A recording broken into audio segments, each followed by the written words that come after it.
You're ready for a comeback. And with Purdue Global, you can do more than take classes. You can take charge of your story, of your career, of your life. Earn a degree you can be proud of and get an education employers respect. It's time, your time, not just to go back to school, but to come back and move forward with Purdue Global, Purdue's online university for working adults. Start your comeback at purdueglobal.edu. She's seen Encanto more times than she can count. And she can count to 10. She mentioned Mirabel in every conversation. But the moment she actually met Mirabel, she was speechless. That's pura magia. Find yours at Walt Disney World Resort. 5 years, 10 months, and 2 days. That's how long it took to grow the 38 inches to ride on Cali River Rapids. But the moment the wait finally ended, that was pura magia. Discover it at Walt Disney World Resort. Hello, from Wonder Media Network, I'm Jenny Kaplan, and this is Womanica. This month we're talking about go-getters, women who purposefully, or in some cases accidentally, acquired life-changing wealth, good fortune, or influence. Today we're talking about a multi-hyphenate talent. She was a dancer, a model, an actress, and a columnist. But her long resume was not the reason behind her wealth. In fact, her wealth is thanks in part to her long list of ex-husbands. Let's talk about Peggy Hopkins Joyce. Peggy was born near Norfolk, Virginia in 1893. Her father ran a popular barbershop in town. On busy nights, Peggy often brought her father dinner and hung out with the customers. From a young age, Peggy realized she had a natural charm. Her days of dazzling the barbershop were cut short when her mother remarried and moved Peggy and her siblings to a rural part of town. But Peggy's personality was not meant for a small town, and she convinced her parents to let her move back to Norfolk. She wouldn't stay in Virginia for long. In 1910, Peggy met Everett. She thought Everett was everything she wanted in a man. She thought he was a millionaire, the son of the Borax King of America. But Everett wasn't exactly a millionaire or related to the Borax King. He was just a traveling salesman. He did come from a wealthy family, though, and that was good enough for Peggy. She married him after a quick courtship. But the marriage ended as quickly as it came together. After the marriage was annulled, Peggy's parents sent her to a private finishing school in Washington, D.C. At least, that's what she told people. In D.C., Peggy's charm and beauty caught the attention of a dress shop owner who had Peggy model at vaudeville shows around the city. Peggy was making a name for herself in the D.C. circuit when she met Sherburne Hopkins. Sherburne, like her first husband, came from a wealthy family. But his family was prominent and dated back to the Mayflower. Sherburne was a bit of a black sheep, but he was a lawyer. Peggy was hesitant to marry the playboy, but she didn't want to pass up the opportunity to be a millionaire. Life as a millionaire housewife was not what Peggy expected. Yes, she lived in a townhome in a great D.C. neighborhood. Yes, she rubbed elbows with the political elite. But she also lived with her mother-in-law. Sick of squabbling with her in-laws and growing bored with her social circle, Peggy left after about a year. Looking for a fresh start, Peggy decided to head to New York City to try her luck on Broadway.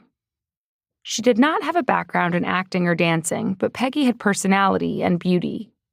Peggy's big break was on stage at the Palace Theater. From there, she appeared on the big screen in silent films, and she became a Ziegfeld girl. Peggy's mild stardom also put her in contact with some of the era's most well-known actors, producers, and performers, and many of the men vied for her attention. Peggy had many suitors who showered her with gifts, so much so that she began to gain a reputation as a gold digger and a flirt. But Peggy didn't seem to care about the rumors. She continued to book roles on Broadway, but her talents did not match her beauty. The critics were harsh. Between the scathing reviews and tabloid rumors about her love life, the public could not stop talking about Peggy. She acted upset and found solace in the men around town. In 1919, Peggy moved on from Broadway to the theaters of Chicago.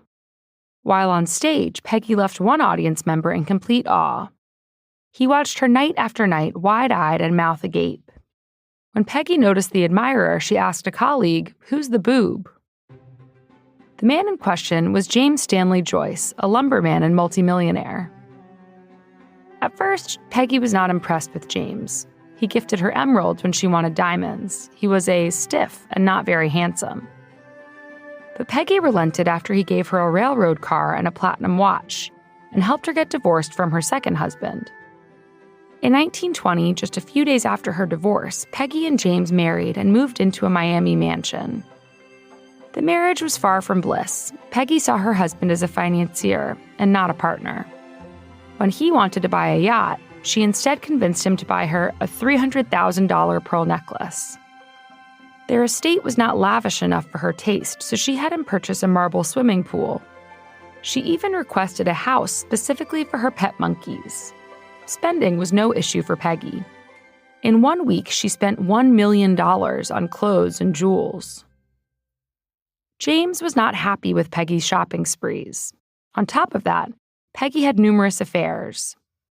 After a year of marriage, James filed for divorce. News of the divorce hit the tabloids. The papers called Peggy a gold digger and posted details of her rumored affairs. James called Peggy a tremendous flirt. In the end, the flirt got a hefty alimony check. Following her third failed marriage, Peggy declared, "Next time, I'll marry a poor man." But things didn't exactly work out that way. In 1924, Peggy married her fourth husband, Count Jost de Morner, a businessman and descendant of Swedish nobility. Peggy said the marriage was her first real marriage and her last. This was another promise she didn't keep. The Count's only assets were his title and the family's Swedish castle. The relationship was over in months. Throughout the 1920s, Peggy attempted to revive her acting career. Her time in Hollywood was not successful. Her movies were flops, but her dating life was hot. She continued to have numerous affairs, including one with famed silent film star Charlie Chaplin. After failing to strike gold in Hollywood, Peggy returned to New York. Her attempts to revive her theater career were also failures. Her biggest move during this period was a tryst with automotive millionaire Walter Chrysler.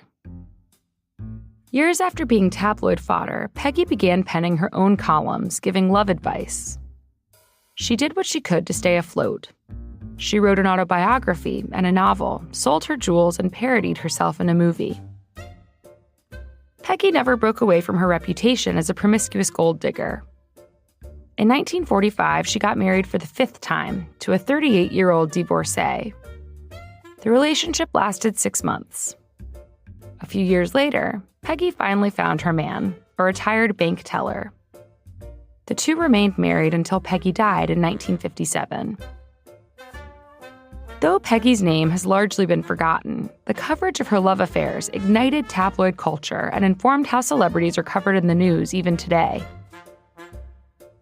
You could even compare it to the media's coverage of Elizabeth Taylor's 8 marriages and other modern celebrities' love lives.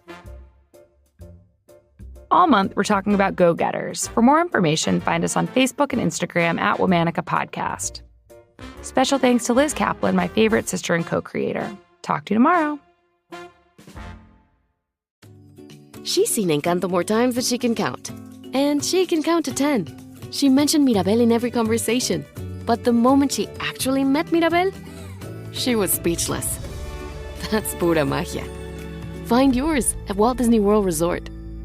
5 years, 10 months, and 2 days. That's how long it took to grow the 38 inches to ride on Cali River Rapids. But the moment the wait finally ended, that was pura magia. Discover it at Walt Disney World Resort. This message is sponsored by Greenlight. We all know that old saying about teaching a man to fish. And as parents, we want our kids to learn the things that will set them up for success. So this holiday season, give kids money skills that will last well beyond 2024 with Greenlight. Greenlight is a debit card and money app made for families, where kids learn how to save, invest, and spend wisely, with parental controls built in. Sign up today at greenlight.com/iHeart. Greenlight.com/iHeart.